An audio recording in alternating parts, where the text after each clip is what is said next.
भाई और बहनों, हमारा पूरा देश आज लॉकडाउन है। कोरोना जैसी आपदा से सारी दुनिया त्रसित और दुखित और भयभीत है। 22 मार्च को लॉकडाउन शुरू हुआ और ये चौथा चरण अभी फिर 17 तारीख से प्रारंभ हो गया। कोरोना की वजह से सारे मंदिर बंद हैं, मस्जिद और गुरुद्वारे बंद हैं, चर्च और बुद्ध विहार बंद हैं, धार्मिक स्थल सभी बंद हैं। और कोरोना ने यह साबित कर दिया कि कोई भी मंदिर, कोई भी भगवान, कोई भी देवता, कोई भी धार्मिक स्थल इसके लिए काम नहीं आया। अभी मोहन भागवत जी ने, जो आरएसएस के मुख्य हैं, उन्होंने कहा दान देने से पुजारियों का तो पेट भर सकता है, लेकिन आज हमको ये पता लग गया कि धार्मिक स्थलों से कोई लाभ नहीं है। धार्मिक स्थलों पर दान देने से भी कोई लाभ नहीं है। इससे केवल कुछ चंद लोगों का, पुजारियों का पेट भरता है, बाकी भगवान के नाम पर वो लूटते और खाते हैं। जब से लॉकडाउन हुआ है तब से आज तक सारे देश में SC ST, मजदूर, अल्पसंख्यक, किसान, बैकवर्ड, सारे लोग परेशान हैं। जब हमारे देश में पहला मरीज 5 जनवरी को आया तो ये पता लग गया था कि कोरोना एक भयानक बीमारी है। लेकिन हमारे लोग, हमारे शासन और प्रशासन के लोग उस समय मध्य प्रदेश की गवर्नमेंट को गिराने में और अपनी गवर्नमेंट बनाने में लगे हुए थे। उनको कोरोना से कोई मतलब नहीं था। लेकिन इन्होंने अचानक पूरे देश में लॉकडाउन कर दिया, बिना किसी प्लान के कर दिया, बिना किसी नियम के कर दिया। किसी को इतना वक्त नहीं दिया गया कि वो अपने घर चला जाए। यदि वो बाहर किसी काम से आया है तो अपने बीवी बच्चों के पास पहुंच जाए। लेकिन हजारों मजदूर, हजारों लोग जहां के तहां फंसे हुए हैं। लेकिन हमारी गवर्नमेंट, चाहे केंद्र की सरकार हो, चाहे अन्य प्रदेशों की सरकार हो, वो अमीरों के बच्चों को तो स्पेशल गाड़ी से, और विदेशों में जो पढ़ रहे हैं उनको एरोप्लेन से बुला रहे हैं, लेकिन मजदूर को सड़क पर मरने के लिए छोड़ दिया है। मैंने देखा है कि मासूम बच्चे पैदल चल रहे हैं। जिसके हाल का बच्चा पैदा हुआ है 15 दिन पहले, वो महिला अपनी गोदी में लेकर उस बच्चे को जा रही है। उसके पानी पीने की व्यवस्था नहीं, उसके खाने की व्यवस्था नहीं, उसके रहने की व्यवस्था नहीं, उसके पैरों में कोई चप्पल और जूते नहीं। उसके पैरों की खाल और चमड़ी पूरी लहूलुहान हो गई है, लेकिन फिर भी वो जा रहे हैं। और जब बॉर्डर पर पहुंचते हैं तो उनको पुलिस डंडे से मारती है, और पुलिस डंडे से मारती है तो उनका क्वारंटाइन में भेजा जाता है। क्वारंटाइन में भेजा जाता है, ना उनका सोने की व्यवस्था है, न खाने की व्यवस्था है, न रहने की व्यवस्था है। लॉकडाउन होना चाहिए, इसको मैं बुरा नहीं मानता। कोरोना का इलाज होना चाहिए, मैं इसका बुरा नहीं मानता। लेकिन हमारे सरकार की क्या नीति है हमारी समझ में नहीं आती। एक तरफ लॉकडाउन लगाती है, दूसरी तरफ दारू की दुकानें खोलती है। एक तरफ लॉकडाउन लगाती है, दूसरी तरफ सारे विद्यालय, सारे शिक्षा के संस्थान और सारे कॉलेज और स्कूल बंद कर दिए जाते हैं। सारी पुस्तकों की, किताबों की दुकानें बंद कर दी जाती हैं। उनको लगता है कि इतना महत्वपूर्ण कॉलेज और स्कूल से देश नहीं चलेगा, दारू से देश चलेगा, ये दारू की दुकान खोलने से देश चलेगा, ये वाइन की दुकान खोलने से देश चलेगा। लेकिन मेरा ऐसा मानना है कि ये देश ना मंदिर से चलेगा, ना मस्जिद से चलेगा, ना किसी धार्मिक स्थल से चलेगा। ये देश यदि चलेगा तो हॉस्पिटलों से चलेगा। आज भी देख लो, कोई मंदिर काम नहीं आ रहा, कोई पुजारी काम नहीं आ रहा है। सबसे ज़्यादा यदि काम आ रहा है तो डॉक्टर काम आ रहा है, सबसे ज़्यादा काम आ रहा है तो पुलिस काम आ रही है, सबसे ज़्यादा काम आ रहा है तो पैरामिलिट्री फोर्स काम आ रही है, सबसे ज़्यादा काम आ रहा है। जो देश को मजदूर चलाता था, आज उसके पैरों की कदम को रोक दिया गया है। ये देश जो चलता है वो कोई अमीर आदमी नहीं चलाता है। ये देश जो चलता है महलों में रहने वाला नहीं चलाता है। ये देश जो चलता है ये कुर्सियों पे बैठने वाला नहीं चलाता है। इस देश को भूखा नंगा मजदूर, शोषित, पीड़ित किसान चलाता है, मजदूर चलाता है। जब तक मजदूर नहीं होगा, किसान नहीं होगा, ये देश चलेगा कैसे? लेकिन इन लोगों ने किसानों को बंद कर दिया, इन्होंने मजदूरों को बंद कर दिया। आज लाखों मजदूर बेघरबार हो गए। आज पैकेज दिया जा रहा है। वैसे कहा जाता है कि हमारा देश धर्मनिरपेक्ष है, लेकिन एक विशेष जाति के पुजारियों को मध्य प्रदेश गवर्नमेंट ने 8 करोड़ का पैकेज दिया है। क्या ऐसा कोई संविधान में ऐसा नियम है? क्या गरीब यहाँ मुसलमान नहीं है? गरीब यहाँ ईसाई नहीं है? गरीब यहाँ पर बौद्ध नहीं है? गरीब यहाँ सिख नहीं है? गरीब यहाँ जैन नहीं है? यदि एक पुजारी को दिया जाता है तो मैं तो कहूँगा कि जो चर्च वालों को भी देना चाहिए, गुरुद्वारों वालों को भी देना चाहिए। मैं कहता हूँ बुद्ध विहारों में जो रह रहे हैं, बुद्ध मंदिरों में, उनको भी देना चाहिए, मस्जिद वालों को भी देना चाहिए। लेकिन ये भेदभाव विशेष तरीके से किया जा रहा है, एक जाति विशेष के लोगों को दिया जा रहा है। उनको मालूम है कि इन पुजारियों के द्वारा न देश चलता है, न देश का कोई कल्याण होता है। मंदिरों के द्वारा न कोई मरीज ठीक होता है, न कोई कोरोना जाता है, न कोई स्कूल चलता है। ये केवल इन लोगों ने इस अपनी मोनोपोली चला ली है। पूरे देश में आज हाहाकार बीता हुआ है, धर्मनिरपेक्षता के टुकड़े किए जा रहे हैं। ये लोग कभी थाली बजवाते हैं तो कभी ताली बजवाते हैं, कभी दीपक जलवाते हैं। सारी दुनिया के लोग, अमेरिका, लंदन, फ्रांस, ब्रिटेन के लोग, इटली के लोग हंसते हैं इनकी बेवकूफ़ी पर। यदि कोरोना ऐसा वायरस है, क्या कोरोना ऐसा थोड़ा ही कोई जानवर जो भाग जाएगा? कोरोना कोई ऐसा थोड़ा ही है कि वो चुपचाप चला जाएगा ताली बजाकर? ये कोरोना एक वायरस है जो छूने से आता है, जो किवाड़ पकड़ने से आता है, थाली पकड़ने से आता है, गिलास पकड़ने से आता है, छूने से आता है, मेज को पकड़ने से आता है। लेकिन ये लोग ताली और थाली बजवा रहे हैं, ये लोग दीपक जलवा रहे हैं। ऐसी बेवकूफ़ी का कारण ये विज्ञान को निरस्त कर रहे हैं। कह रहे हैं कि यदि इनमें जब यहाँ पर गोल्ड मेडल के लिए जाते हैं हमारे, तो हमारे सारे पंडित जी लोग यहाँ पर यज्ञ करते हैं गोल्ड मेडल दिलाने के लिए। मैं कहता हूँ तुम भी यज्ञ करो इस कोरोना को भगाने के लिए। क्या ज़रूरत है हॉस्पिटलों की? क्या ज़रूरत है डॉक्टरों की? आज डॉक्टर जूझ रहा है, हॉस्पिटल में रहने वाला कर्मचारी जूझ रहा है, आज यहाँ पर सिपाही जूझ रहा है, आज यहाँ पर फौज जूझ रही है। यह कोई भी पुजारी, कोई भी नज़र नहीं आता है। करोड़ों की, अरबों की संपत्ति जो मंदिरों में पड़ी हुई है, मैं कहता हूं उसको राष्ट्रीय संपत्ति घोषित कर दी जाए। मंदिरों में पड़ी ये कोई काम नहीं आएगा।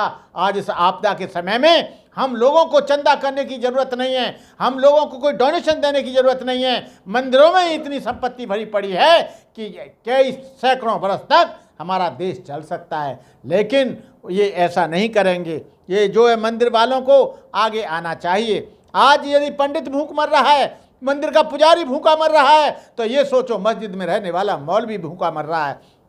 यदि मंदिर में भूखा मर रहा है तो चर्च में रहने वाला फादर भी भूखा मर रहा है, क्योंकि उसके पास भी कोई साधन नहीं है। बौद्ध भिक्षु भी भूखा मर रहा है। ये केवल एक विशेष के लोगों को देकर ये जताना चाहते हैं क्या देश ये पुजारी चला रहे हैं? क्या देश यहाँ का मजदूर नहीं चला रहा है? क्या देश में और लोग नहीं हैं? लेकिन उनके साथ ये भेदभाव किया जा रहा है। सारे देश के लोग, यहाँ थाली बजाई जा रही है, विदेशों में सैनिटाइजर फ्री दिया जा रहा है, वहाँ मास्क फ्री दिया जा रहा है, वेंटिलेटर फ्री दिए जा रहे हैं, वहाँ पर सारी सुविधाएं फ्री दी जा रही हैं। यहाँ पर आदमी अपने बच्चे को लेकर घूमता है, लेकिन उसको हॉस्पिटल में भी जगह नहीं मिलती है। अभी मैंने कल परसों एक व्हाट्सएप पे देखा था, एक महिला का एक पति और लड़का बीमार था, वो पूरे जीटीबी हॉस्पिटल में होकर आई, कई हॉस्पिटलों में होकर आई, आपके लोहिया हॉस्पिटल में होकर आई, लेकिन उसको किसी ने एडमिट नहीं किया क्योंकि वो गरीब थी। वो वापस आकर अपने घर पर आ गई और उसका हस्बैंड भी मर गया। उसका हस्बैंड भी गुजर गया, उसका बच्चा आज जूझ रहा है। कहने का मतलब ये है कि आप लोग ये देश को कैसे चलाओगे? ये देश जो है मंदिर से नहीं चलेगा, मस्जिद से नहीं चलेगा, ये देश हॉस्पिटल से चलेगा, शिक्षा संस्थानों से चलेगा। जिस देश में शिक्षा और स्वास्थ्य नहीं है वो देश कभी उन्नति नहीं कर सकता। लेकिन यहाँ पर तो आज मंदिरों की पोल खुल गई, आज पुजारियों की पोल खुल गई, आज पूजा पाठ करने वालों की पोल खुल गई, जो दूसरों को आशीर्वाद देते थे, दूसरों का दुख करने के लिए। आज मैं देख रहा हूं कि आज पुजारी ऊपर मास्क लगाए हुए है, सैनिटाइजर अपने बैग में रख रहा है, 4 बार सैनिटाइजर घुमाता है। मेरे एक पंडित जी हैं, बगल में रहते हैं लक्ष्मी नगर में। मैंने कहा, पंडित जी तुम्हारे पास तो सारे देवी देवता, सारे भगवान हैं, आपने तो कोरोना को कंट्रोल कर लिया होगा, क्या जरूरत है सैनिटाइजर की, क्या जरूरत है मास्क की? लेकिन वो कह रहे नहीं ये बीमारी है। अरे ये बीमारी है तो तुम लोग क्या बेवकूफ़ बनाते हो कि भगवान तुम्हारे दुख दूर करेंगे? तुम क्या पागल बनाते हो? आज पहले जो पत्रा में देखते थे कि तुम्हारा ग्रह ऐसा है, तुम्हारा ग्रह वैसा है, तुम्हारा शनि लगा हुआ है, तुम्हारे ये घड़ी अच्छी नहीं है, आज वही पंडित जी मुझसे पूछते हैं कोरोना कब खत्म होगा। मैंने कहा अपने पत्रा में देख लो, अपनी किताब में देख लो। तुम दुनिया की शादियां लगवाते हो, दुनिया को नक्षत्र बताते हो, दुनिया को ग्रह बताते हो, क्या तुम इस बात को नहीं जान सकते कोरोना खत्म होगा? इस बात को पुजारी अच्छी तरह से जानता है कि हम इस बात का पता नहीं लगा पाएंगे कि कोरोना कब खत्म होगा। वो इस बात को जानता है कि कोरोना एक बीमारी है, वो इस बात को भी जानता है कि हमारी दुआओं से कुछ होने वाला नहीं। वो ये भी जानता है हमारे पूजा पाठ से कोरोना रुकना नहीं। कोरोना रुकेगा तो वो सावधानी से रुकेगा, कोरोना रुकेगा तो मास्क लगाने से रुकेगा, कोरोना रुकेगा तो हॉस्पिटल में जाने से रुकेगा, कोरोना रुकेगा तो लोगों से डिस्टेंस बना के।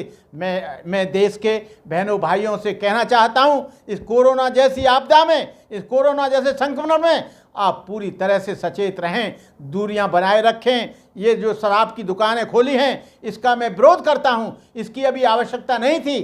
चाइना ने और सारी दुनिया के लोगों ने स्कूल खोल दिए और स्कूलों में बच्चों के लिए सैनिटाइजर और मास्क दिए हैं। अरे तुम स्कूल खोलो लेकिन प्रिकॉशन बरतो, लेकिन दारू की दुकान खोल रहे हैं, स्कूल बंद रहेगा, कॉलेज बंद रहेगा, शिक्षा संस्थान बंद रहेगा, सब कुछ बंद रहेगा, तो भाई इसका कल्याण कैसे होगा? इसलिए मैं देश के तमाम नौजवानों से, तमाम देश के राजनीतिक और सामाजिक कार्यकर्ताओं से, तमाम ब्यूरोक्रेट से ये निवेदन करूंगा कि जब तक ये बीमारी चल रही है अपना सोशल डिस्टेंस बरतें, सैनिटाइजर का प्रयोग करें, मास्क लगाकर चलें, अकेले चलें। जो भी केंद्र सरकार के और स्टेट गवर्नमेंट के नॉर्म्स हैं, जो नियम हैं, उन पर चलने का प्रयास करें। मुख्य रूप से डॉक्टर बाबा साहब अम्बेडकर ने दलित और पिछड़ों के लिए कहा था कि तुम जो मंदिर में दान देते हो उसको देना बंद कर दो। जो तुम दान देते हो उससे अपने बच्चों को पढ़ाओ, अपने बच्चों को अच्छा खाना खिलाओ, अपने बच्चों को अच्छा कपड़ा पहनाओ। मंदिर में देने से तुम्हारा कल्याण नहीं होगा,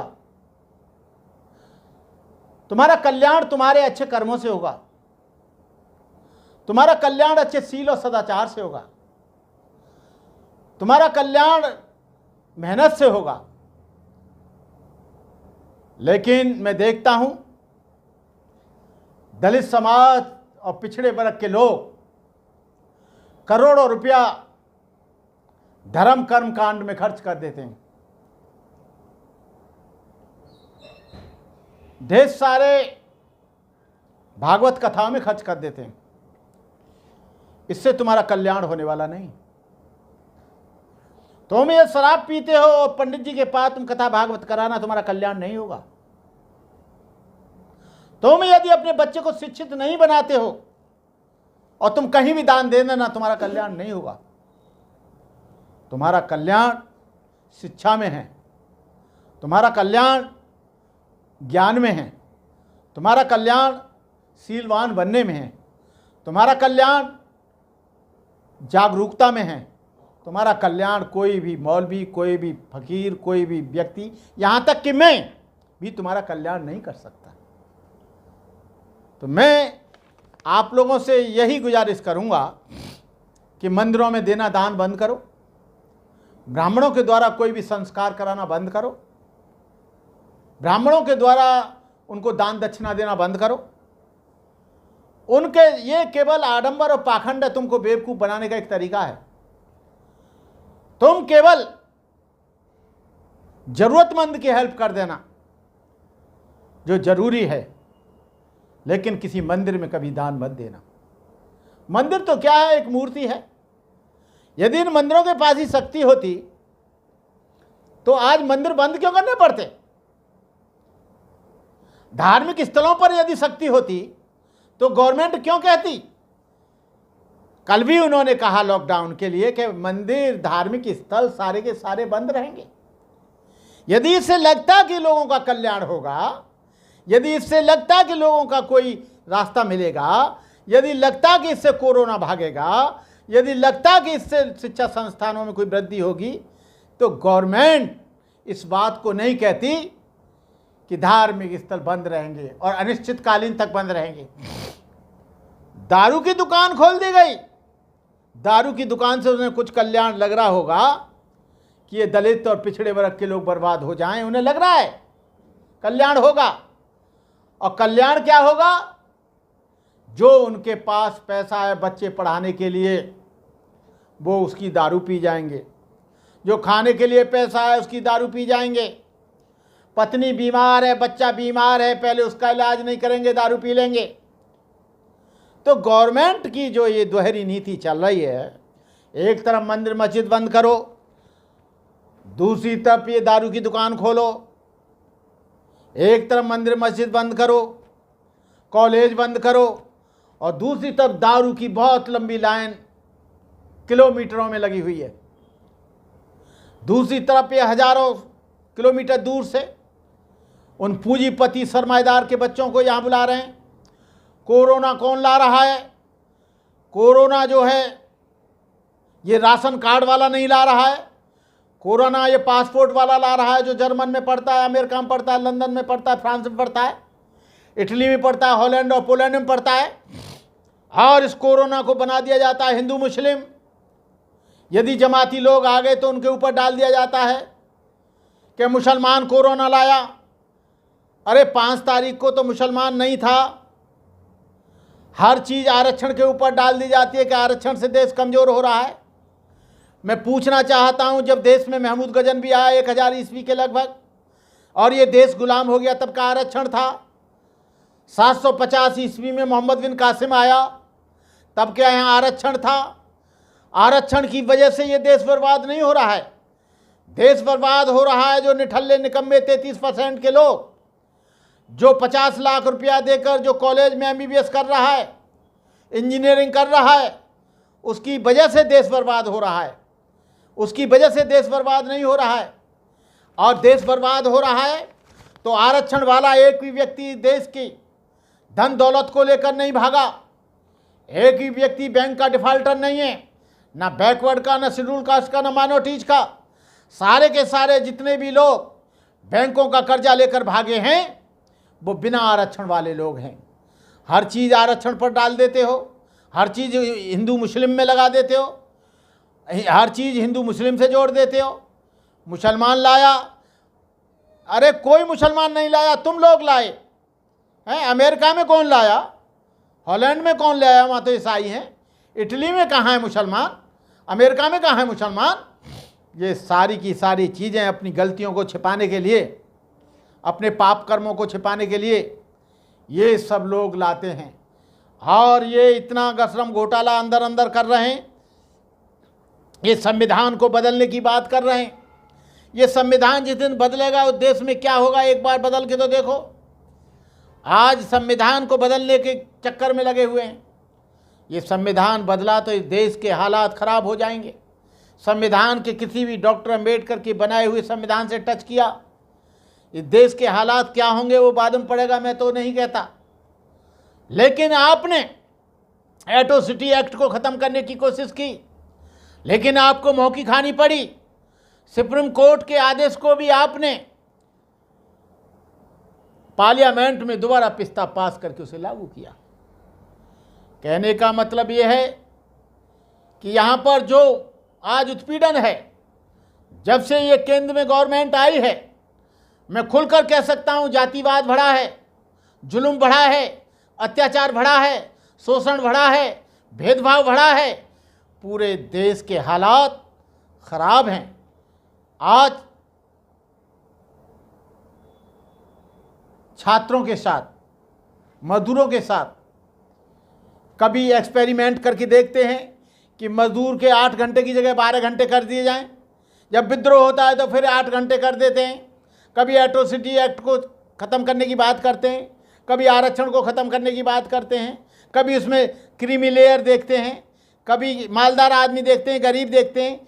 अरे ये कुछ भी नहीं है, ये केवल लोगों को धोखा देने का षड्यंत्र है। Thank you very much.